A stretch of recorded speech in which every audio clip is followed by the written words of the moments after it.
what will you choose between violence and non-violence if violence is the only way to resist? I think 2-3 बार से ज्यादा कहा कि शायद हम रेडी नहीं है इंडिपेंडेंस के लिए, क्योंकि उनका जो नोशन स्वराज का था वो सिर्फ पॉलिटिकल इंडिपेंडेंस का नहीं था, वो डेट था जो ब्रिटेन इंडिया को ओ करता था। कितने ऑर्गेनाइज तरीके से फिल्में आ रही हैं, ये सिस्टम के खिलाफ हम लड़ रहे हैं। वो बोल रहे थे कि गांधी जी ईस्ट पाकिस्तान से वेस्ट पाकिस्तान पूरा रोड देने वाले थे। आज इंटरनेट सिर्फ आधे अधूरे सच और पूरे झूठ में डूबा हुआ है।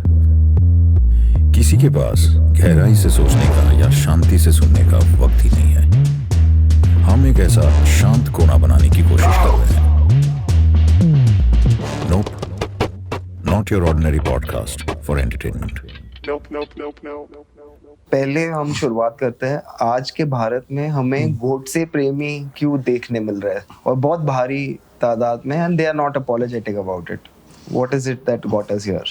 मुझे लगता है कि ये एक दिन में नहीं हुआ, एक रात में नहीं हुआ, एक साल में नहीं हुआ।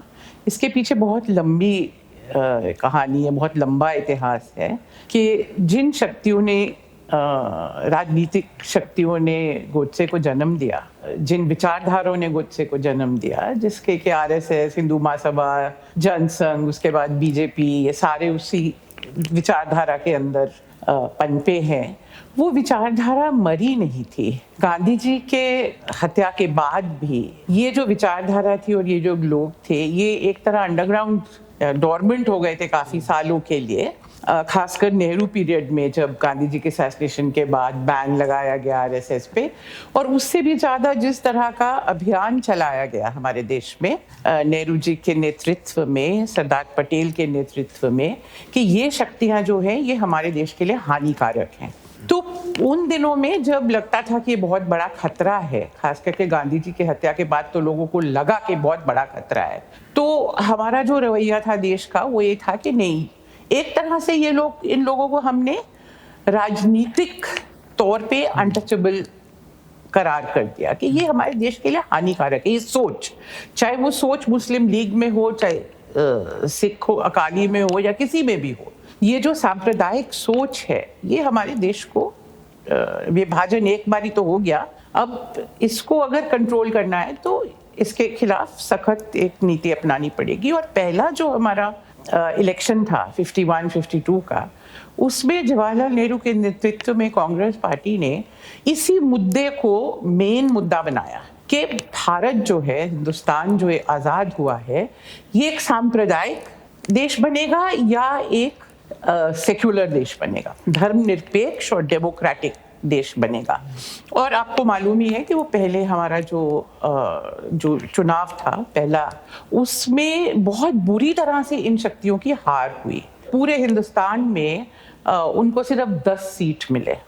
सारी जो ये शक्तियाँ इकट्ठी थी, छोटी छोटी पार्टीज थी, हिंदू महासभा थी, राम परिषद, ये वो, और 6% वोट मिला। और ये पार्टीशन के बाद की कहानी मैं आपको बता रही हूँ। तो इसका मतलब ये था कि हमने इनके खिलाफ लड़ा, पर आहिस्ता आहिस्ता क्या हुआ कि जैसे हमको लगने लगा कि हाँ अब ये हमने एक तरह से जीत पा ली है, तो हम सतर्क जितना हमें रहना चाहिए था हम नहीं रहे।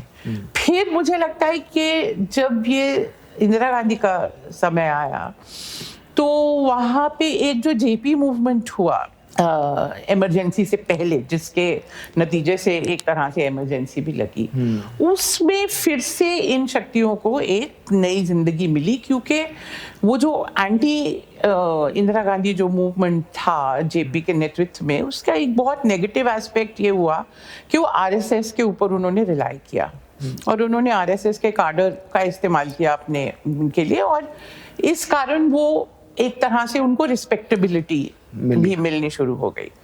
फिर लंबी कहानी चलती रही, फिर राम जन्मभूमि वाला दौर आया, और वहां से तो फिर ये एक तरह से वापस फिर मेन स्ट्रीम पॉलिटिक्स में आप कह सकते हैं कि 90s से ये लोग मेन स्ट्रीम पॉलिटिक्स में फिर से आए। बाबरी मस्जिद का जो डिस्ट्रक्शन हुआ, और मुझे ये लगता है कि जिस तरह से हम लोगों को कॉम्बैट करना चाहिए था हर लेवल पे, शिक्षा के लेवल पे, स्कूल शिक्षा के लेवल पे आम पॉपुलर जो फॉर्म्स है, थिएटर, आर्ट, फिल्म, हर लेवल पे हमें इन शक्तियों को कॉम्बैट करना जरूरी था, पर हम कहीं पे थोड़े वो हो गए कि ये हमारा ये था कि अब ये पुरानी बात हो गई है, अब हमको इतना कोई डरने की बात नहीं है, कोई एक वो पार्टीशन का उस टाइप का खतरा नहीं है, वो डिवाइसिव इनका इतना नहीं है। पर इनका ये था कि आइडियोलॉजिकली मोटिवेटेड रहे, और खासकर जो कोर है इनका आरएसएस का, पॉलिटिकल पार्टी की शेप तो बदलती रही। पहले हिंदू महासभा थी, गांधी जी के असैसिनेशन के बाद वो डीलेजिटिमाइज हो गई, तो उसको इन्होंने छोड़ दिया और नई पार्टी बनाई जनसंघ। फिर जनसंघ डिसॉल्व हो गई क्योंकि इमरजेंसी के बाद एक प्रेशर था कि आप आरएसएस से अपना नाता तोड़ो, क्योंकि जनता पार्टी में ये लोग शामिल हो गए थे। तो उसके बाद फिर एक नई पार्टी बीजेपी जो है वो बनी। तो ये फॉर्म बदलते रहे, जो पॉलिटिकल पार्टी थी, जो ओपन पॉलिटिकल पार्टी थी। पर आरएसएस का जो एक कोर था, जो कि आइडियोलॉजिकल, जिसका के पूरा एम्फसिस रहा, वो तो कांस्टेंट रहा पूरे पीरियड में। तो इसलिए मुझे लगता है कि अब हम इस सिचुएशन में पहुंच गए। 1998 से तो सेंट्रल गवर्नमेंट में पावर में आए, और एक चीज़ जो मैं पॉइंट आउट करना चाहूँगी कि ये फोर्सेस जब पावर में आते हैं, खासकर सेंट्रल लेवल पे जब पावर में आते हैं, तो वो अपने स्टेट पावर का पूरा इस्तेमाल करते हैं अपने विचारधारा को बढ़ाने के लिए। वो सिर्फ पावर में रहने के लिए, पावर के सेक के लिए नहीं। हालांकि मुझे लगता है अब काफी बदलाव आ गया है उस लेवल पे भी, क्योंकि बहुत साल पावर में रहने के बाद सबको पावर अच्छा लगना शुरू हो भी जाता है थोड़ा बहुत। पर फिर भी इनकी एक, मुझे लगता है कि खासियत है जिसको समझना बहुत जरूरी है उन लोगों के लिए जो सोचते हैं कि इनके आइडियाज नेगेटिव हैं, उसके खिलाफ लड़ना चाहते हैं, कि ये अपने जो पावर का इस्तेमाल है बहुत सिस्टमैटिकली ऑर्गेनाइज तरीके से अपनी विचारधारा को आगे ले जाने के लिए करते हैं। जैसे कि हाल ही में आप देख लीजिए कि पिछले कुछ 4-5 साल में कितने ऑर्गेनाइज तरीके से फिल्में आ रही हैं। ये ऐसे तो नहीं आ रही ना। ये तो है नहीं कि पिछले 75 साल से हिंदुस्तान में जो प्राइवेट फिल्म मेकर है उसको कभी ख्याल नहीं आया कि कश्मीर फाइल टाइप का मूवी बनाऊं या केरला स्टोरी का। पर ये क्लियर है कि ये इनकरेज्ड है। मैं नहीं कह रही कि ये टू ऑर्डर बनी है, पर एक इनकरेजमेंट कहीं पे अभी जो सारा कंट्रोवर्सी महाराष्ट्र में ये हुआ, ये फिल्म को लेके, छावा को लेके, अब क्लियर है कि उसको पूरा कैबिनेट इकट्ठा देखने के लिए जाते हैं। पहले बीच में कुछ साल पहले वो पद्मावत को लेके जो कंट्रोवर्सी हुई, तो ये थीम्स इस तरह की पिक करना जो पॉपुलर लेवल पे हॉस्टिलिटी बिटवीन कम्युनिटीज जो है उसको बढ़ाएं, ये बहुत फर्क है। देखो, मैंने एक चीज कही थी, हालांकि मुझे लगता है मुझे अपने आप को करेक्ट करना चाहिए कि पॉपुलर लेवल पे हमने कॉम्बैट नहीं किया। 50s, 60s, 70s के दौरान में तो हमारी हिंदी फिल्म इंडस्ट्री भी, मुझे मानना पड़ेगा कि वो आइडियोलॉजिकली उन्होंने बहुत बढ़िया काम किया। चाहे वो राज कपूर के दौर की फिल्में आप देख लीजिए उस जमाने की, या even Amar Akbar, Antony type की फिल्में आप देख लीजिए। तो एक पॉपुलर लेवल पे ये जो था कि अलग अलग धर्म के लोग जो है साथ रहना एक अच्छा आइडियल है, ये पॉपुलर लेवल पे ये चीजें फैलाती थी, और फिर दूसरा, लोगों के मुद्दे के ऊपर फिल्में बनती थी, 2 बीघा जमीन हो या वर्किंग क्लास के जो इश्यूज हैं। इवन अमिताभ बच्चन की जो फिल्में हैं, एक तरह से जो लोअर सेक्शन ऑफ सोसाइटी है उनका जो गुस्सा है सिस्टम के अगेंस्ट, उसको दिखाती थी। मिलोकर हीरो होता था, जो बिजनेसमैन विलेन होता था। तो अब तो बिल्कुल उल्टा है। तो कई लेवल्स पे ये जो चीजें हैं, तो गोडसे एक तरह से सिंबल है जो इस पूरी आइडियोलॉजी और पूरी सोच को रिफ्लेक्ट करता है। मैं हमेशा गोडसे को एक तरह से एक एग्जाम्पल की तरह ही समझना चाहती हूँ कि वो ठीक है, वो एक इंडिविजुअल था, वो कोई भी हो सकता था। जब सोसाइटी में इस तरह की सोच जो है वो परवेसिव हो जाती है, वो फैल जाती है, तो कोई भी विलन बन जाएगा। कोई भी जिसका कोई साइकोलॉजिकल हो, कुछ भी हो, मौका हो, वो एक परपिट्रेटर बन सकता है। इम्पोर्टेंस उसकी नहीं है, जो एक act, one single act of violence है, वो ही सिर्फ इम्पोर्टेंट नहीं है, उससे ज्यादा इम्पोर्टेंट है पूरी सोसाइटी में जो सोच जो फैलती है। और उस एक्ट के थ्रू भी उसकी इम्पोर्टेंस ये है कि वो सोच फैलती है, क्योंकि कुछ लोग उसको हीरो मानने लगते हैं, करेक्ट, कि उसने सैक्रिफाइस किया, देखिए अपनी जान दे दी।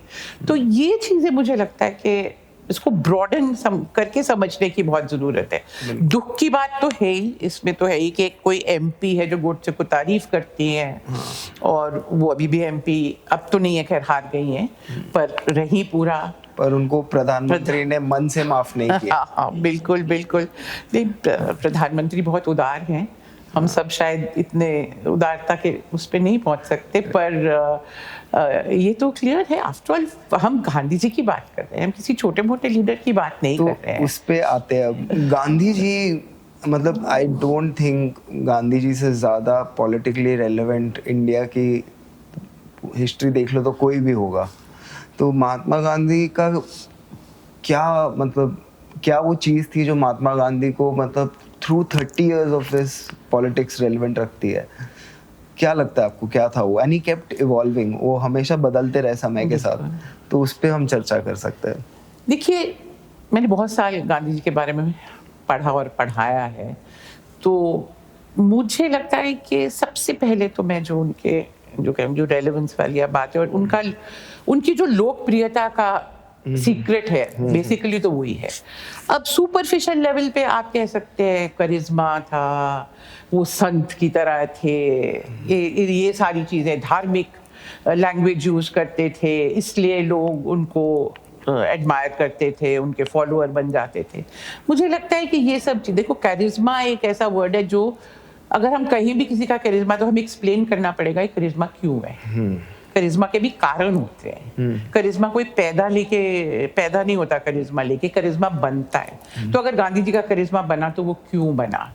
साधु संत तो हिंदुस्तान में हर कोने पे मिल जाते हैं आपको, उनसे बहुत बड़े बड़े संत रहे हैं, बहुत बड़े बड़े धार्मिक गुरु रहे हैं, तो हमें एक्सप्लेन करना पड़ेगा। और वो हमेशा पॉलिटिकली सेंट्रल रही, ये उन्होंने कभी पॉलिटिक्स छोड़ के साइड में नहीं बैठ गए कि अब मैं जा रहा हूँ हिमालय में तपस्या करने के लिए। तो हमें वो पूरा उनका पर्सनालिटी जो है उसको लेके समझना पड़ेगा कि क्यों इतने लोकप्रिय वो क्यों रहे, हिंदुस्तान में ही नहीं पूरी दुनिया में। हाँ, हम बाहर भी जाके दूसरे देशों को भी देखें, तब भी हमें फायदा होगा समझने के लिए कि उनका इमेज क्या है। आप लैटिन अमेरिका में चले जाइए, मेरे साथ एक बारी खुद हुआ, मैं ब्राजील में थी, एक टैक्सी ड्राइवर वो मुझे कहता है आप इंडिया से आई हैं? मैंने कहा हाँ। तो उन्होंने बोला मेरे घर में महात्मा गांधी की तस्वीर है। तो बहुत हैरान हुई, मैंने कहा आपके घर में महात्मा गांधी की तस्वीर क्यों है? कहते क्यों, वो गरीबों के वो थे, गरीब नवाज। वही मैंने देखा एक और सिटी में एक पूरा सेंटर बना हुआ है जो गरीबों के लिए काम करता है, उसका नाम है महात्मा गांधी सेंटर।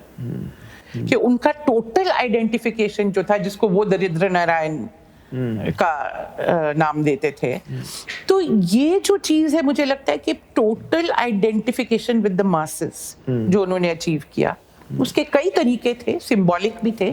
जैसे उन्होंने अपने पहले वेस्टर्न जो ड्रेस थी वो छोड़ी, धोती कुर्ता, एक पेजेंट का ड्रेस अपनाया, और वेस्टर्न भाषा भी वैसे छोड़ दी।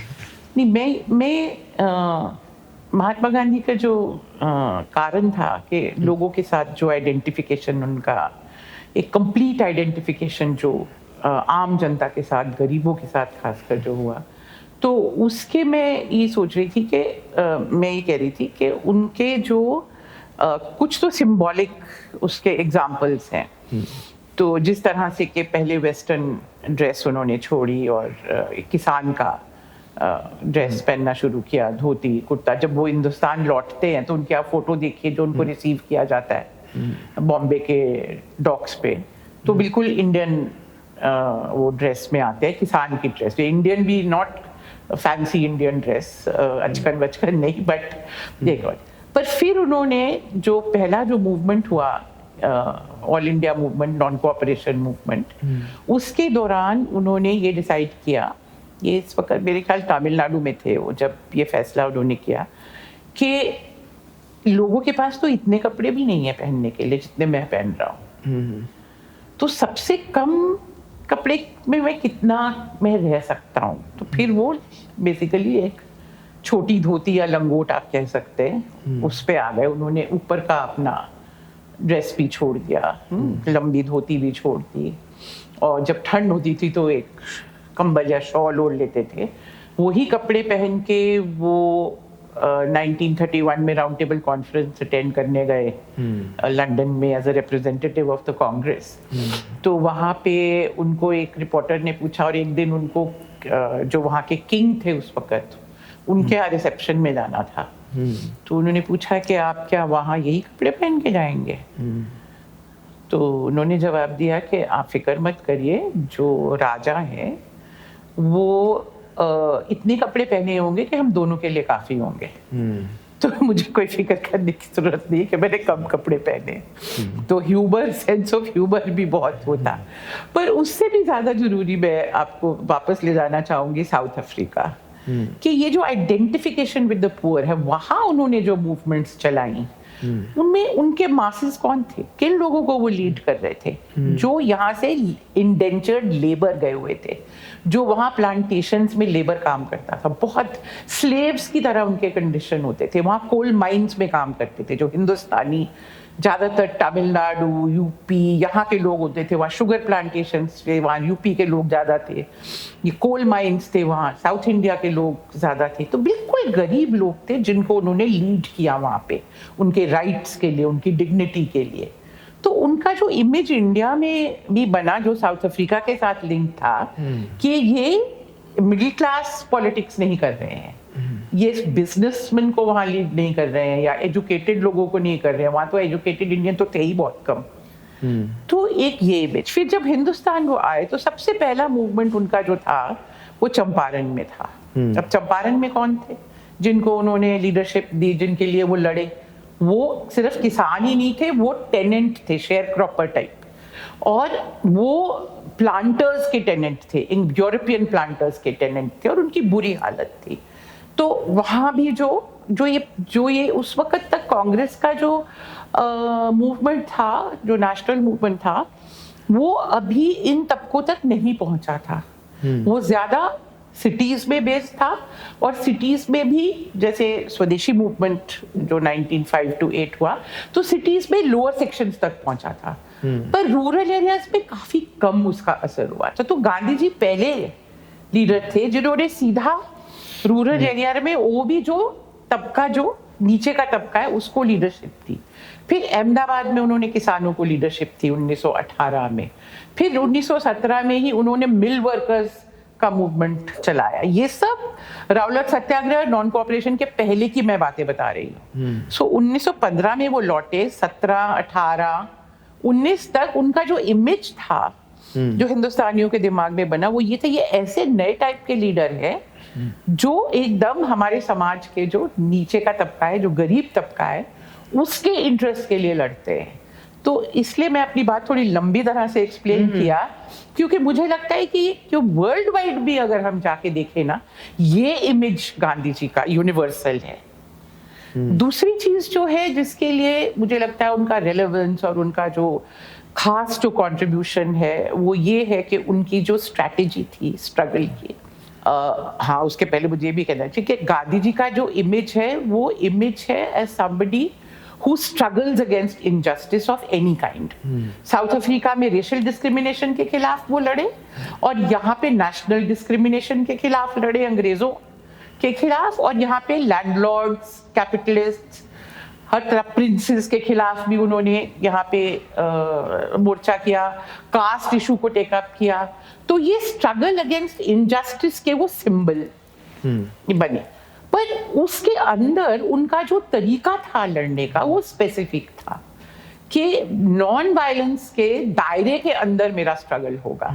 बहुत सारे उसमें मेथड्स थे, फास्टिंग भी थी, नॉन कोऑपरेशन था, टैक्स नहीं देना, जैसे सिविल डिसोबीडियंस के कई चीजें होती है, प्रोहिबिटेड लिटरेचर को बेचना, उसमें पीसफुल मेथड्स यूज करने हैं, वायलेंट नहीं करने हैं, क्योंकि उनकी जो सोच थी हम डिफाई करेंगे, पूरी तरह से लॉ को भी तोड़ेंगे, पर इस तरीके से करेंगे, पीसफुल तरीके से, नॉन वायलेंट तरीकों से, तो पूरी सोसाइटी की जो सिंपैथी है वो हमारी तरफ आएगी।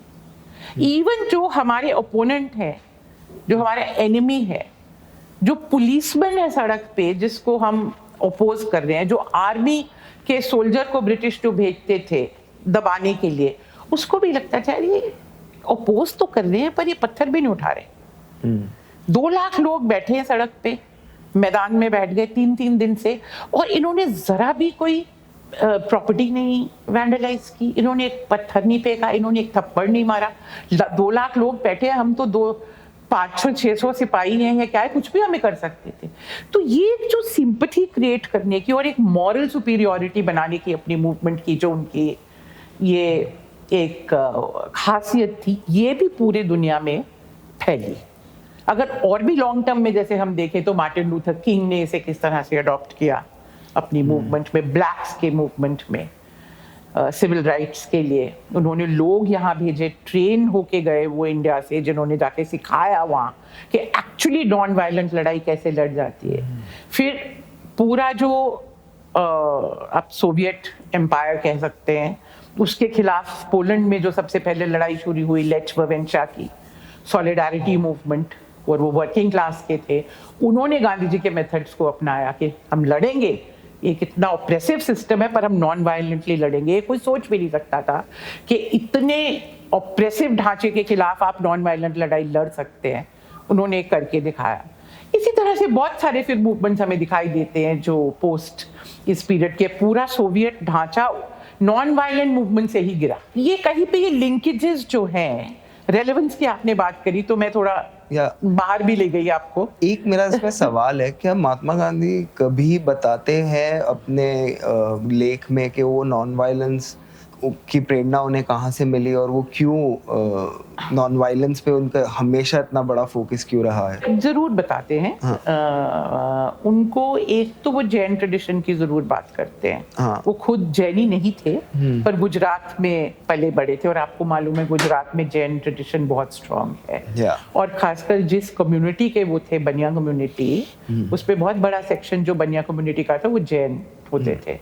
तो उनके बचपन में उनका एक्सपोजर था ये जैन ट्रेडिशन को, तो जरूर नॉन वायलेंस का पे ऊपर जो बहुत एम्फेसिस होता है जैन ट्रेडिशन में, वो भी वहाँ से आया। फिर उसके बाद तो कई सारे फिलोसोफर्स जो दुनिया भर में टॉल्स्टॉय को के साथ इंटरैक्ट करते थे, फिर एक थोरो थे उसके साथ, कई सारे लोगों से उनको इंस्पिरेशन मिला। पर मुझे लगता है कि वो सारा कुछ उनके दिमाग में एक तरीके से साउथ अफ्रीका में, अगर आप ये समझने के लिए हमें साउथ अफ्रीका जाना पड़ेगा, क्योंकि सारे एक्सपेरिमेंट्स उन्होंने वहां किए थे। जब तक वो इंडिया आते, एक तो हमें याद रखना पड़ेगा कि उनकी उम्र क्या थी जब वो इंडिया वापस आए हैं। 1915 में वो आए हैं, तो 46 साल की उनकी उम्र थी, बच्चे तो थे नहीं, जवान भी नहीं थे उस जमाने में, तो मिडिल एज तो माने ही जाते थे। पहली मूवमेंट जब उन्होंने ऑल इंडिया चलाई 1919 में, रावलट सत्याग्रह, ऑलरेडी 50 साल के हो चुके थे।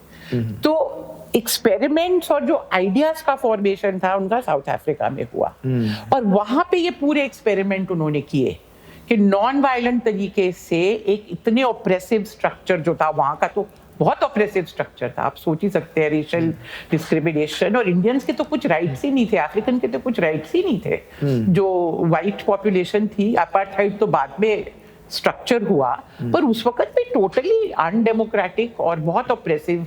आपको एक कार्ड कैरी करना पड़ता था अपनी आइडेंटिटी के लिए, जिसमें आपको टैक्स देना पड़ता था, एज अ पॉल टैक्स बोलते थे, just for being there you had to pay a heavy tax. बहुत सारे रिस्ट्रिक्शंस थे हिंदुस्तानियों के ऊपर, और जो लेबर थी उसकी तो हालत हर तरीके से बहुत बदतर थी। तो उस सिचुएशन में उन्होंने करके दिखाया कि किस तरह से गरीब लोगों को आप लीडरशिप दे के और नॉन वायलेंट तरीके इस्तेमाल करके जीत सकते हैं। पर नॉन वायलेंस पे उनका कमिटमेंट ऐसा था कि उन्होंने काफी बार अगर एक छोटा एक्ट ऑफ वायलेंस भी हुआ तो वो पूरी मूवमेंट पीछे खींच लेते थे। आप जिसकी जिक्र कर रहे हैं वो चौरी चौरा का इंसिडेंट था 1922 में जब हुआ, तो तब नॉन कोऑपरेशन मूवमेंट ऑलरेडी जो है 1.5 साल से ज़्यादा चल चुका था, क्योंकि अगस्त 1920 में शुरू हुआ था असहयोग आंदोलन जिसे हम कहते हैं, और ये फिर फरवरी 1922 में ये चौरी चौरा में इंसिडेंट हुआ। छोटा मोटा इंसिडेंट नहीं था, ये भी बहुत ज़रूरी है। वहाँ पे तकरीबन कोई 25-30 पुलिसमैन मारे गए थे। वो वहाँ क्राउड था जो उनके ऊपर उनके रीज़न थे, वो गुस्से में आए और उन्होंने पुलिस उसको आग लगा दी थी और उसके अंदर 25-30 पुलिसमैन मर गए थे। अब गांधी जी सधे हुए लीडर थे, उनको पता था कि अंग्रेजी हुकूमत इतनी पावरफुल हुकूमत जो है, तो वो उनके 25-30 पुलिसमैन आप जला दें और वो उसको रिएक्ट नहीं करेगी, ये नहीं होगा। उसका रिएक्शन तो स्ट्रॉन्ग होगा ही, और उस इंसिडेंट को वो इस्तेमाल करके पूरी जो मूवमेंट है उसको बंद कर देते हैं, बंद कर देंगे। तो जैसे हर हुकूमत करती है, कोई एक इंसिडेंट कहीं पे हुआ, उसको फिर कहे कि ऐसा तो पूरा लॉ एंड ऑर्डर खराब हो जाएगा, तो कैसे नहीं हम वो करें।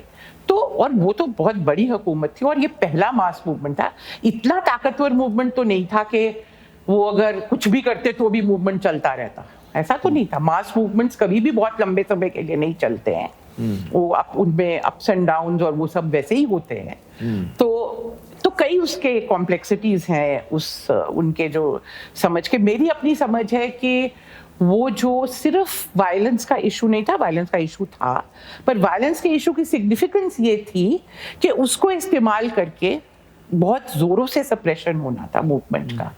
तो एज अ वाइज लीडर जो सामने देख सकते थे कि आगे क्या होने वाला है, उन्होंने अपनी मूवमेंट को खुद विड्रॉ कर दिया। एक आप स्ट्रेटेजिकली सोचिए, एक जनरल जब है, अगर वो वायलेंट लड़ाई भी लड़ रहा है, अगर एक पॉइंट पे उसको लगता है कि अब मेरा मैसेकर होने वाला है, मेरे में इतनी स्ट्रेंथ नहीं है, इनके पास कुछ फोर्स ज्यादा आ गया है, तो स्ट्रेटेजिकली वो विड्रॉ भी करता है दोबारा लड़ने के लिए।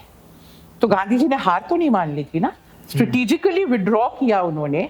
फिर कुछ साल बाद और बड़ी मूवमेंट खड़ी करी, दांडी मार्च से जो शुरू हुई सिविल डिसोबीडियंस मूवमेंट। तो ये जो पूरा पैटर्न है हमारे फ्रीडम स्ट्रगल का, non cooperation, civil disobedience, quit India movement, आप देखेंगे तकरीबन हर 10 साल के बाद एक जन आंदोलन जो है होता है। और 3 बड़े जन आंदोलन हुए इन 30, आप अगर लगाएं 1920 से लेके 42 तक। 42 में क्या हुआ कि पहले ही 8 अगस्त को उन्होंने डिक्लेयर किया कि अब हम आंदोलन करेंगे। अभी आंदोलन को डिक्लेयर नहीं किया था कि कल से शुरू होने वाला है, कि हम करेंगे आंदोलन, और वाइसरॉय को कहा कि हम ये है, आप हमारी मांगे मानिए, नहीं तो हम फिर आंदोलन करेंगे। तो गवर्नमेंट ने कहा कि अब इनको टाइम देने की क्या जरूरत है, और अच्छी तरह से आंदोलन ऑर्गेनाइज कर लेंगे। तो ओवरनाइट उन्होंने उनको सारी जो टॉप लीडरशिप थी कांग्रेस की, उसको पिकअप करके नेशनल नहीं रीजनल लेवल पे भी सबको जेल में डाल दिया। तो फिर एक जन आंदोलन अगले ही दिन से जो है इरप्ट किया। 9 अगस्त से एक बहुत बड़ा जन आंदोलन इरप्ट किया, जिसमें काफी वायलेंस भी हुई, जगह जगह वायलेंस हुई।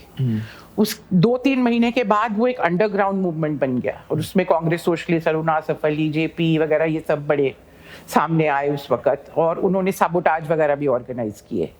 रेल लाइन को डिस्टर्ब करना, ब्रिजेस को ब्लो अप करना, कई सारे वायलेंस के इंसिडेंट्स हुए। गांधी जी जेल में थे। रोज शाम को एक हाई ऑफिशियल ब्रिटिश उनके पास जेल में जाता था और उनको बताता था कि डॉसियर है कि आपके लोग ये वायलेंस कर रहे हैं, आप कंडेम करिए, आप तो नॉन वायलेंस के अपोस्टल हैं। तो वो रोज वो सुनते थे, देखते थे और चुप रह जाते थे, कुछ नहीं बोलते थे उसको। एक बार ही उन्होंने कंडेम नहीं किया कि जो वायलेंस है ये गलत हो रही है, नहीं बोले। और आखिर में जाके उन्होंने एक ही बारी स्टेटमेंट दिया और उन्होंने कहा कि ये जो वायलेंस मेरे लोगों ने करी है, ये जो अंग्रेजों की जो वायलेंस है, जो सप्रेशन किया आपने हमारे मूवमेंट का, ये उसका नतीजा है। the violence of my people, अंग्रेजी में मैं आपको बोलती हूँ, is a reaction to the leonine violence of the state. Leonine मतलब lion. इतनी बड़ी जो आपने वायलेंस करी, क्योंकि 42 मूवमेंट में 10,000 लोग मारे गए थे, शूटिंग्स हुई, बॉम्बिंग्स हुई उस रिबेलियन को सप्रेस करने के लिए।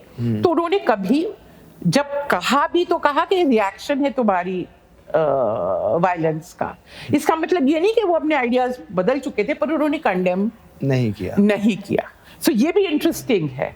और जब उनको डायरेक्ट सवाल जैसे कई बार पूछे जाते थे कि what will you choose between violence and non violence, if violence is the only way to resist or whatever it is, तो कई बार उन्होंने कहा for me primary is resistance, not to accept injustice. If you can't do it in a non-violent way, do it in a violent way. But I don't advocate. और certainly India के लिए हमारे circumstances में his understanding was non-violent method is the best method for fighting the British. एक और चीज पे आते हैं कि उन्होंने काफी I don't know, I think 2-3 बार से ज्यादा कहा कि शायद हम रेडी नहीं है इंडिपेंडेंस के लिए। वो कॉन्टेक्स्ट की बात है। हाँ, एक तो उन्होंने 1920 में जब पहली ऑल इंडिया मूवमेंट चलाई, नॉन कोऑपरेशन मूवमेंट, असहयोग आंदोलन, तो तब उन्होंने कहा था स्वराज इन 1 ईयर। तो एक तो ये था कि वो कहते थे हमें 1 साल में स्वराज मिल सकता है अगर आप सब मिलके लड़े, तो इसका मतलब हम रेडी भी हैं स्वराज के लिए। पर जब उनको बाद में पूछा गया कि आपने कहा स्वराज इन 1 ईयर, तो कहा कि मेरा मतलब ये है कि अगर हम इतना बड़ा आंदोलन खड़ा कर सकते हैं तो हमें मिल जाएगा, अगर हम उसके लिए रेडी हैं। तो दूसरा जो कई बार ये आप जो कोट कर रहे हैं कि हम रेडी नहीं, वो ये कहने का था कि हमारी अंदर की जो कमजोरियां हैं, जैसे कास्ट का इशू है, जैसे अपने डिवाइसिव कम्युनलिज्म के इश्यूज हैं, इकोनॉमिक इनइक्वालिटीज के इश्यूज हैं, इनको भी तो हमको साथ साथ करना है, तभी तो हम स्वराज के लिए रेडी होंगे। क्योंकि उनका जो नोशन स्वराज का था वो सिर्फ पॉलिटिकल इंडिपेंडेंस का नहीं था कि सिर्फ इंडिपेंडेंस अंग्रेजों से मिल जाए और हम जो है स्वराज हो जाएगा। स्वराज का मतलब है genuine empowerment of the self. तो मासेस का जो एक एम्पावरमेंट जरूरी है, उनकी कैपेसिटी आपने बिल्ड अप करनी है कि वो रेजिस्ट कर सके ऑपरेशन को, वो चेंज ला सके। तो पूरा कंसेप्शन जो है ये मैं थोड़ा कॉन्टेक्स्ट में ये ले आती हूँ इसके कि उनका जो राम राज्य का कंसेप्शन था, उसको भी हम थोड़ा अगर समझने की कोशिश करें तो ये चीज क्लियर हो जाती है कि उनका पूरा कंसेप्शन क्या था। उनको क्रिटिसाइज किया जाता था उस वक्त, खासकर कम्युनलिस्ट जो थे, मुस्लिम कम्युनलिस्ट और कई और लोग भी, सेकुलर लोग भी कहते थे कि गांधी जी आप ये इस तरह की भाषा क्यों इस्तेमाल करते हैं, राम राज्य लोगों के सामने के मेरा आइडियल है राम राज्य। इससे तो ऐसा लगता है कि आप किसी तरह का हिंदू राज चाहते हो। तो उन्होंने हजारों बार इस चीज को क्लैरिफाई किया और मेरा ये मानना है कि हमारी आम जनता और मेजॉरिटी लोग जो साफ साफ समझते थे गांधी जी क्या कह रहे हैं, तो उन्होंने ये कहा कि मैं राम राज का टर्म इसलिए इस्तेमाल करता हूँ क्योंकि मैं आम लोगों तक पहुंचना चाहता हूँ। और राम राज का मतलब पॉपुलर कॉन्शियसनेस में जो है, जो हमारी ट्रेडिशन से आया है, वो एक है कि एक जस्ट गवर्नमेंट जहां सबको न्याय मिले, गरीब से गरीब, अमीर से गरीब को न्याय मिले, ऐसा राज्य जहां सबको न्याय मिले और सबको जो है पार्टिसिपेशन मिले। तो उन्होंने बहुत बारी इसको एक्सप्लेन किया और कई बारी मैं एक सेंटेंस आपको उनका पढ़ के सुनाना चाहती हूँ, खासकर क्योंकि मुझे लगता है कि अभी हाल ही में राम मंदिर वगैरह बना और ये सारी रामराज की बात फिर से आई, तो कई बार कुछ लोगों को ऐसे लगने लग जाता है जैसे कि गांधी जी के आइडियल को हम वो कर रहे हैं। गांधी जी मंदिर वगैरह बनाने में कभी कोई इंटरेस्ट नहीं थे, वो कभी मंदिर जाते ही नहीं थे और धर्म उनके लिए एक बहुत पर्सनल इशू था, वो कोई वर्शिप नहीं करते थे। उनके लिए धर्म का मतलब था सेवा और गरीबों की सेवा, जैसे दरिद्र नारायण, इसीलिए कॉन्सेप्ट को लाए थे। पर जब उन पे ये क्रिटिसिज्म होती थी तो उन्होंने बहुत क्लियरली जवाब दिया कि let no one commit the mistake of thinking that Ram Rajya means the rule of the Hindus. ये बहुत जरूरी है आज के संदर्भ में हमें एक्सप्लेन करने के लिए। My Ram is another name for खुदा और गॉड. मुस्लिम उसको खुदा कह सकते हैं, क्रिश्चियन उसको गॉड कहते हैं. अलग अलग धर्म में उसके अलग अलग नाम है. तो मैं एक राम का मतलब हिंदू गॉड से नहीं कह रहा हूं. I want Khudai Raj, which is the same thing as the kingdom of God on earth.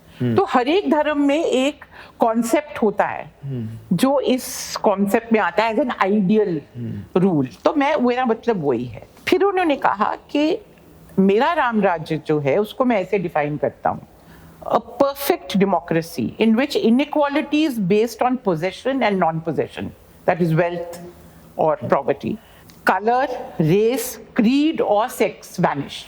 तो ये मेरा राम राज्य है. तो ये एक सिर्फ एक डेमोक्रेटिक नहीं, एक democratic plus just plus secular plus non sexist, कितनी चीजें उन्होंने इसमें एक्सप्लेन कर दी. Land and state belong to the people in my Ram Raj. Socialist concept भी इसमें आ गया. Land and state belong to the people, not to any private party. Justice is prompt, perfect and cheap, and therefore there is freedom of worship, speech and the press. So civil liberties, democracy, secularism, ये उनकी अपनी भाषा है जो मैं पढ़ के आपको सुना रही हूँ. जब वो एक्सप्लेन कर रहे हैं कि मेरा राम राज्य से क्या मतलब है. और ये बार बार वो कहते हैं कि मैं इसलिए ये कॉन्सेप्ट एक्सप्लेन यूज करता हूँ क्योंकि मेरा एक ही उद्देश्य है कि, और ये जो आपने मेरे को शुरू में सवाल पूछा था उससे भी रेलेवेंट है ये, कि उनका एक ही उद्देश्य था, मुझे लोगों तक पहुंचना है. मेरी भाषा वो होनी चाहिए, मेरे कपड़े मेरे को वो पहनने चाहिए, मेरा सारा कुछ जिंदगी ऐसी होनी चाहिए कि मेरे जो भी मैं चाहता हूँ लोग उसको सीरियसली लें और मेरी कम्युनिकेशन होना चाहिए. एक बार एक जगह पे लुई फिशर जो है, जो उनके सबसे पहले बायोग्राफर थे, बहुत जर्नलिस्ट थे, बहुत बड़े, बहुत ब्रिलियंट किताब उन्होंने गांधी जी पे लिखी. तो उन्होंने ये कहा था कि मैंने समझने की कोशिश की कि गांधी जी फास्ट क्यों करते. तो उन्होंने जो एक एक्सप्लेनेशन दिया उसका, उन्होंने बोला कि देखो, this is a country in which there are millions of people with whom he has to communicate, जो उनके masses है. There's no radio, there's no press reaching them, there are no ways of, how does he communicate? Fast is one way in which he communicates with the masses. वो जब fast पे जाते हैं तो उसकी खबर जो है वो कानू कानू जो है पूरे देश में फैल जाती है कि गांधी जी की जिंदगी का सवाल है. क्यों, क्या कर रहे, क्या कह रहे हैं वो हिंदू मुस्लिम यूनिटी के लिए उन्होंने फास्ट किए, खासकर आखिर में उनके डेथ के 13 दिन पहले तक भी वो फास्ट पे थे फॉर हिंदू मुस्लिम यूनिटी. तो ये क्या है, ये इस तरह से वो लोगों को कम्युनिकेट करते हैं कि मैं इसको इतना सीरियसली ले रहा हूँ इस इशू को, तो आप भी सीरियसली लीजिए कि मैं अपनी जान भी जोखिम में लगाने को तैयार हूँ. तो बड़े इंटरेस्टिंग कॉन्सेप्ट है कि उनके जो कम्युनिकेशन स्ट्रैटेजीज थे, कि सभी कुछ जो उनके जो टेक्निक थे वो उसमें हम देखें तो वो communication, because he wanted to reach the last man, that was his passion, the last man. Antyodaya का जो उनका कॉन्सेप्ट था, सिर्फ सर्वोदय नहीं, अंत्योदय, द लास्ट मैन. हम महात्मा गांधी जब ब्रिटिशर्स से भी लड़ रहे थे, वो हमेशा कॉन्शियस थे इस बात को लेकर कि देश के अंदर सिर्फ ब्रिटिशर्स हमारी तकलीफ नहीं है, और कौन सी चीज़ों पे वो बहुत ही फर्म थे या कौन सी चीज़ें उनको नॉन नेगोशिएबल लगती थी. वो कैसे उन मूवमेंट्स के लिए लड़ते थे जो काफ़ी, जिनके पास कल्चरल कैपिटल है, जिनके पास पैसा है, मतलब जहाँ पे भी ऑपरेशन दिखता है Gandhi is with the oppressed. तो वो कैसे मैनेज करते थे, बिकॉज पैसा या रिसोर्स या जो भी एक चीज़ है मूवमेंट को वो चाहिए ही होती. तो how did he manage to balance this? तो उसमें एक चीज़ जो मुझे लगता है कि गांधीयन जो पॉलिटिक्स था, गांधीयन जो स्ट्रैटेजी थी, उसमें जो ये था कि कोई भी मेरा एनिमी नहीं है, ये बहुत ज़रूरी है. अंग्रेज भी मेरा एनिमी नहीं है. ये जो इंपीरियलिस्ट ढांचा है, हम इसके खिलाफ लड़ रहे हैं. ये स्ट्रक्चर है ऑपरेशन का. हम अंग्रेज के खिलाफ नहीं लड़ रहे, हम गोरे आदमी के खिलाफ नहीं लड़ रहे, हम क्रिश्चियन के खिलाफ नहीं लड़ रहे, हम लड़ रहे हैं एक पूरा जो स्ट्रक्चर कॉलोनियलिज्म का है, जो हमें ऑप्रेस करता है, हमें गरीब बनाता है, पर किसी भी इंडिविजुअल के खिलाफ हम नहीं है. तो जब तो इसमें जो आपने कहा कि रिसोर्सेज चाहिए होते, आप देखिए, मैं एक कॉन्क्रीट एग्जांपल आपको देती हूँ कि 1917 में जो उन्होंने अहमदाबाद में वर्कर्स का मूवमेंट, उसकी लीडरशिप करी। तो वो सारा भाई फैमिली जो थी, जो उनके बहुत बड़े सपोर्टर थे और कई क्राइसिस में उनको उनका आश्रम बचाने के लिए पैसे भी दे जाते थे, उसमें वो भी थे दूसरी साइड में, क्योंकि वर्कर्स के वेजेस के लिए स्ट्राइक थी। हाँ, साबरमती के बेड पे रोज शाम को वर्कर्स के साथ मीटिंग होती थी। कौन आया उनके साथ लड़ने के लिए? अम्बालाल साराभाई की बहन अनुसुईया साराभाई। वो एक तरह से डिफेक्ट कर गई और वो वर्कर्स की लीडर बन के सामने आई। पर अम्बालाल साराभाई उसके बाद भी उनके दोस्त रहे, क्योंकि कभी उन्होंने उसको पर्सनलाइज नहीं किया कि ये इविल है, ये खराब है, ये दुष्ट है। ये सिस्टम के खिलाफ हम लड़ रहे हैं। ये कैपिटलिज्म एक सिस्टम है, एक स्ट्रक्चर है, हमें वेजेस ज्यादा चाहिए। हम एक इंडिविजुअल जो बिजनेसमैन है या इंडिविजुअल जो कैपिटलिस्ट है उसके खिलाफ नहीं लड़ रहे हैं। तो ये बड़ी इंटरेस्टिंग चीज है कि साराभाई फैमिली के साथ उनके रिलेशन एक तरह से बहुत अच्छे रहे। और साराभाई फैमिली के कितने, स्पेशली विमेन, अगले जनरेशन में मृदुला साराभाई जो थी वो गांधी जी की को वर्कर बनी और 1930-32 का जो मूवमेंट था उसमें वो बढ़ के सामने आई।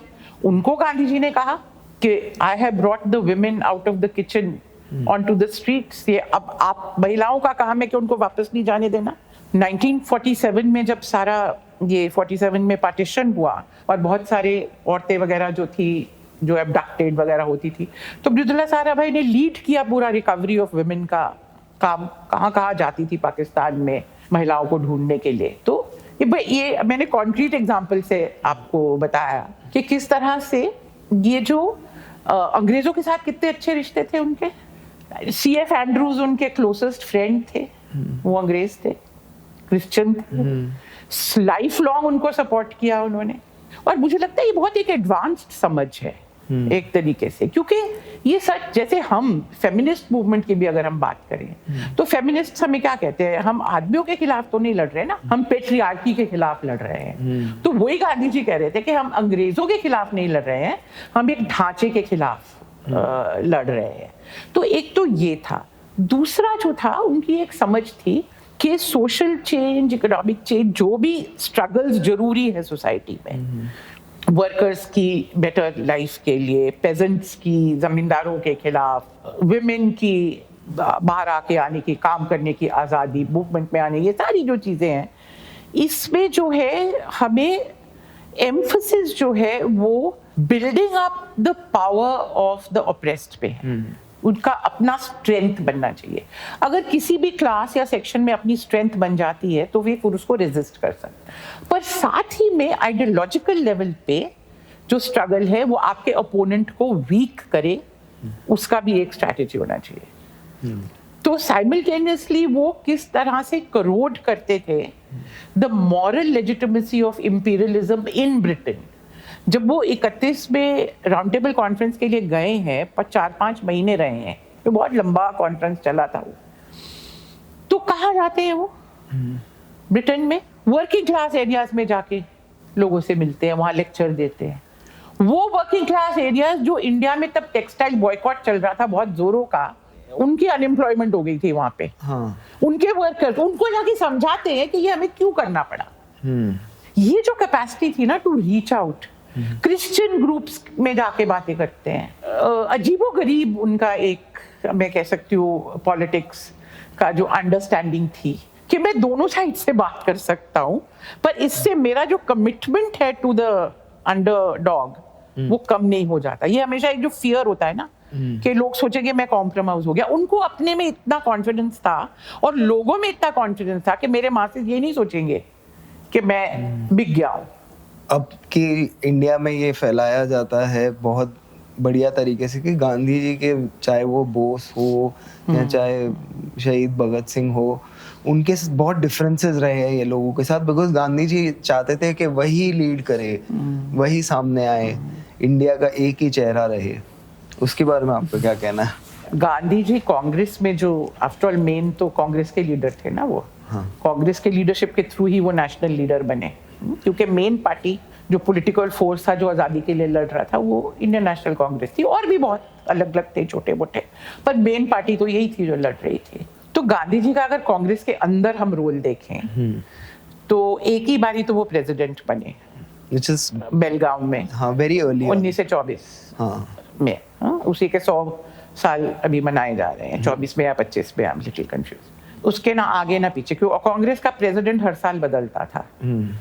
जब भी लोग जेल में नहीं होते थे और इलेक्शन होते थे कांग्रेस में इलेक्शन नीचे से विलेज लेवल से taluka level, district level, provincial level, national level, पूरा रेगुलर इलेक्शन होता था उसके अंदर। ये भी गांधी जी ने शुरू कराया था 1920 में, नई कॉन्स्टिट्यूशन बनाई थी कांग्रेस के लिए। उसमें ये भी उन्होंने शुरू कराया था कि कांग्रेस को पूरा रीऑर्गेनाइज कर दिया था लिंग्विस्टिक बेसिस पे।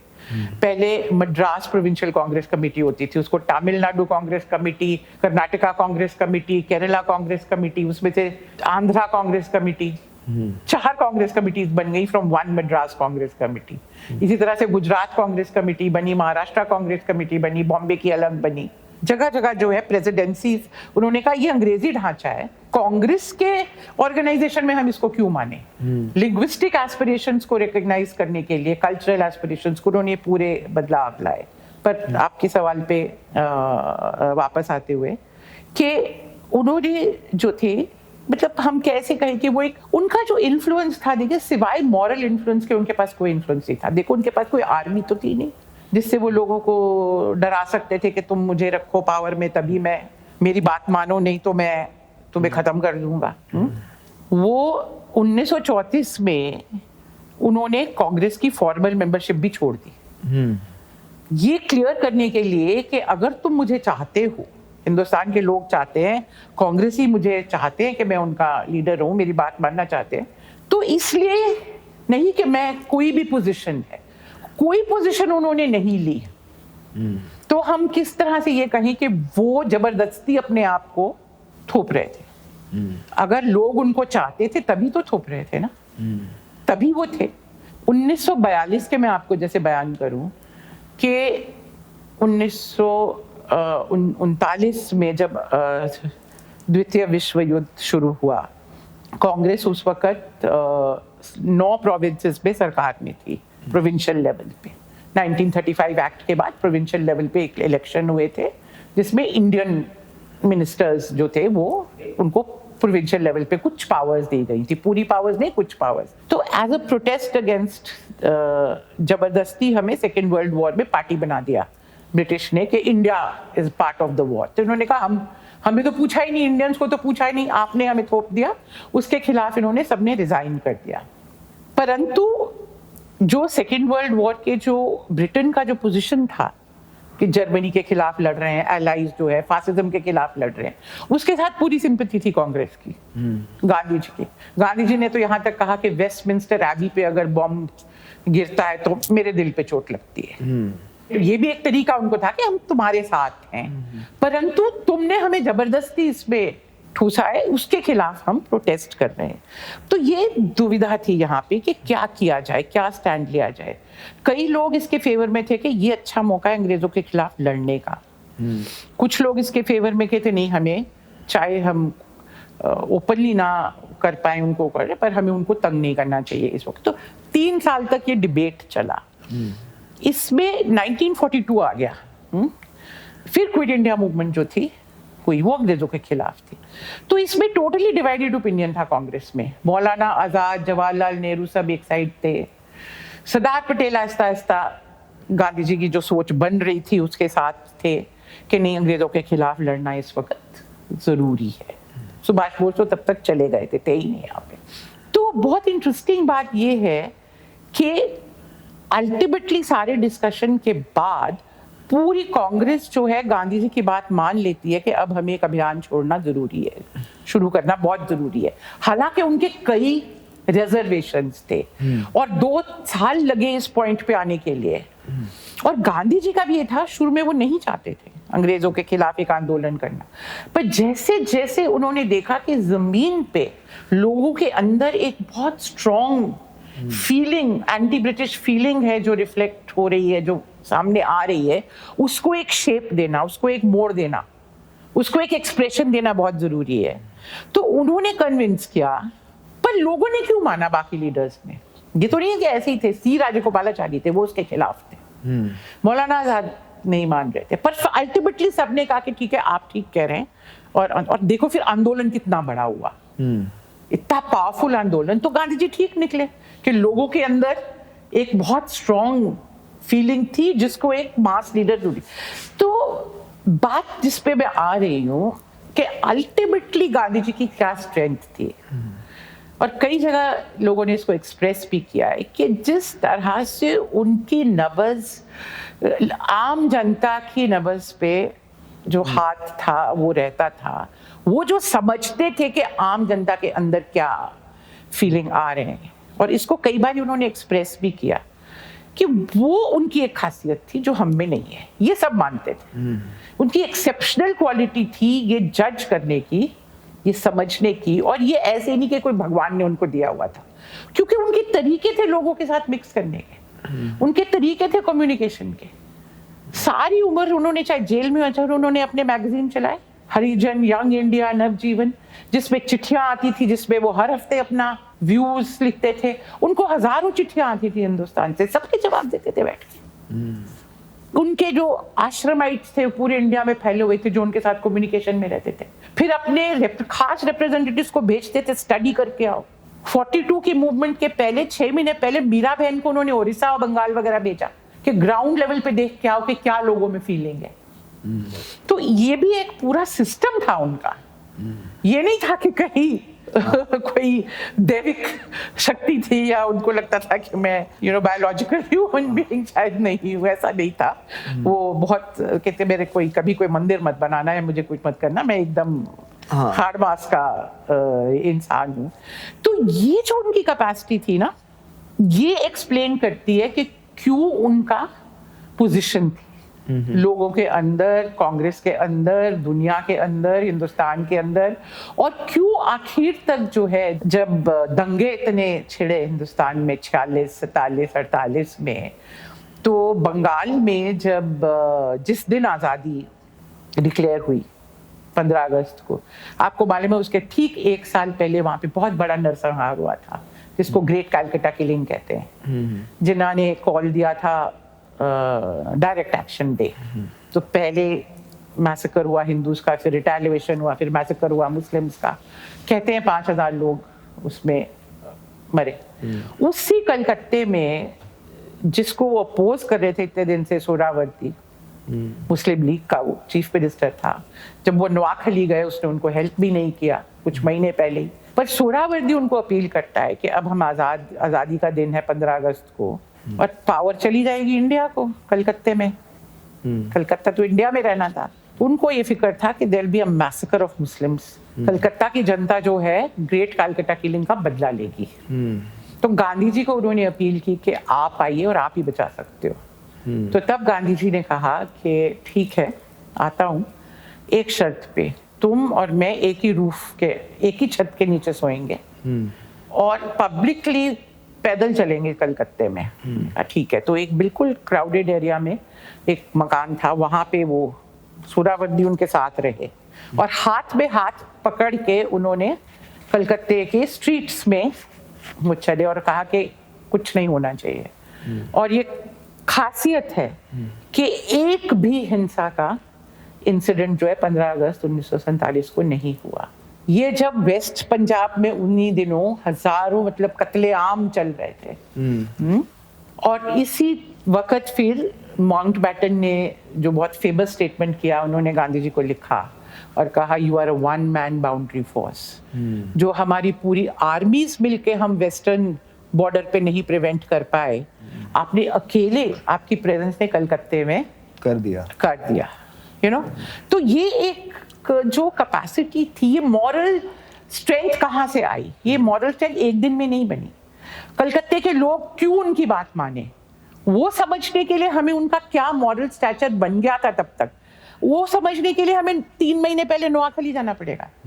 हम दोनों को कनेक्ट करेंगे ना। नवंबर से लेके मार्च तक गांधी जी नोआखली के गांव के सड़कों में घूमे हैं, झुग्गियों में रहे हैं, इतने हॉस्टाइल एरिया में जहां कुछ दिन पहले हिंदुओं का मैसेकर हुआ है, वहां वो अकेले अपने 5-6 मोस्टली हिंदू कॉमरेड्स के साथ पैदल चल के जा रहे हैं। एक इंसिडेंट हुआ कि उनका एक जगह से अगली जगह जा रहे थे, उनका कुछ एक पर्सनल कुछ ऑब्जेक्ट, कुछ झावा जिससे शायद पैर साफ करते थे या कोई ऐसी चीज थी, वो रह गया पीछे। तो आगे जाके पता चला कि वो तो उस पे रह गया। तो उनके जो साथ मनु और आभा होती थी, यंग लड़कियां थी, उनमें से एक थी, उनको कहा तुम जाओ लेके आओ। अकेली लड़की उस सिचुएशन में, पर वो हिम्मत, उनकी भी हिम्मत, लड़की की भी हिम्मत भी गांधी जी की टीम की है। कुछ नहीं होगा, कुछ नहीं हुआ। इसको देखिए, समझना इतना आसान नहीं है, उनकी पूरी जिंदगी समझनी पड़ती है। नोआखली समझने के लिए भी और पीछे जाना पड़ेगा। कैसे, आफ्टर ऑल सैक्रिफाइस कब थे क्या हिंदुस्तान में ही। हम उनका अगर देखें कि 1915 से लेके 48 तक की सारी कहानी है, 30 और 3 33 साल।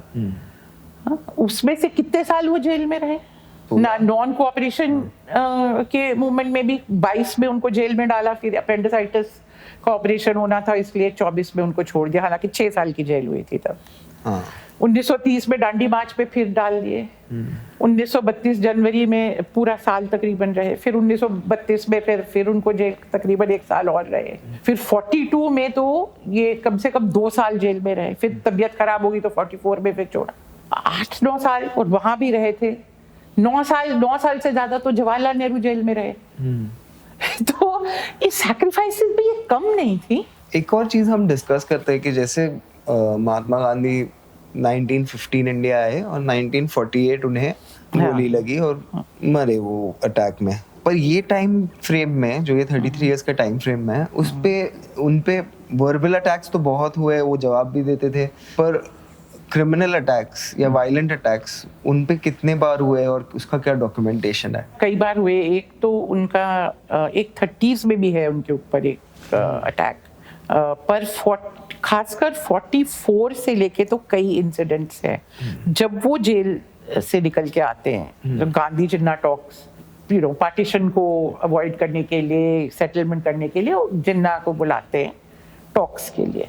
तो ये हिंदू महासभा आरएसएस बिल्कुल खिलाफ थे इसके। और ये जो बाद में गोडसे के साथ जिनको फांसी भी लगी, आप्टे वगैरह, नारायण आप्टे, इनके नेतृत्व में ग्रुप ने जाके उनको वहाँ पे अटैक किया और कि जिन्ना के साथ वो मत करो, प्रोटेस्ट, डेमोन्स्ट्रेशन, कई कुछ फिजिकल, एक के बाद छुरी भी मिली। अब गांधी जी का ये था कि जो उनको अटैक करते थे इनको छोड़ दो, मुझे कोई इनको प्रोसिक्यूट नहीं करना है। तो कभी किसी के खिलाफ चार्जेस नहीं। ऐसे कई अटैक्स हुए। एक ट्रेन में हुआ करजत के पास, और फिर 20 जनवरी को तो दिल्ली में मदन लाल पावा वाला जो इंसिडेंट है, जब एक अटेम्प्टेड अटैक था जो असली होना था, पर वो लास्ट मिनट पे वो सक्सेसफुल नहीं हो पाया। एक ग्रेनेड फेंका था उसने, वो तो वही हुआ था बिरला हाउस में, जहां 10 दिन बाद फिर गोडसे ने उनको गोली मारी। तो वो मदन लाल पावा को ही पहले गोडसे वगैरह ने आगे किया था। वो नहीं चाहते थे खुद आगे आए और खुद पनिशमेंट ले। तो एक वो यंग सा रिफ्यूजी लड़का था 19-20 साल का, उसको उन्होंने पकड़ा वहाँ महाराष्ट्र में। वो एक्साइटेड था क्योंकि वो रिफ्यूजी था, तो उसके अंदर गुस्सा था, तो उसको उन्होंने उकसाया और लास्ट मिनट पर वो हो नहीं पाया। तो इंटरेस्टिंग चीज़ ये है कि कई बार ये कहा जाता है कि गांधी जी को पता नहीं था कि आई एम अंडर अटैक। तो जब ये मदन लाल पावा वाला जो इंसिडेंट हुआ, तो उनके ग्रुप के एक लोग ने, किसी ने कहा कि शायद वो एक्सीडेंटल कुछ बॉम्ब फट गया होगा। तो गांधी जी ने बहुत जोर से डांटा उसको, कहा द फूल, मतलब बेवकूफ, you don't know that there is a well planned conspiracy against me. सब मालूम था उनको। ये नहीं कि उनको ये समझ नहीं थी। आफ्टर ऑल उनकी असैसिनेशन के पहले सितंबर से गांधी जी दिल्ली में थे, क्योंकि दिल्ली में बहुत बड़े दंगे हुए थे। तो नेहरू ने उनको अपील करके बुलाया कि आप आइए, आपकी यहाँ जरूरत है मामला शांत करने के लिए। तो लास्ट फास्ट भी उसका दिल्ली में उनका जो हुआ था जनवरी 13 से लेके 18 तक, उनकी डेथ के 13 दिन पहले तक, वो इसी पे हुआ था कि यहाँ जो कम्युनल फीलिंग है उसके खिलाफ।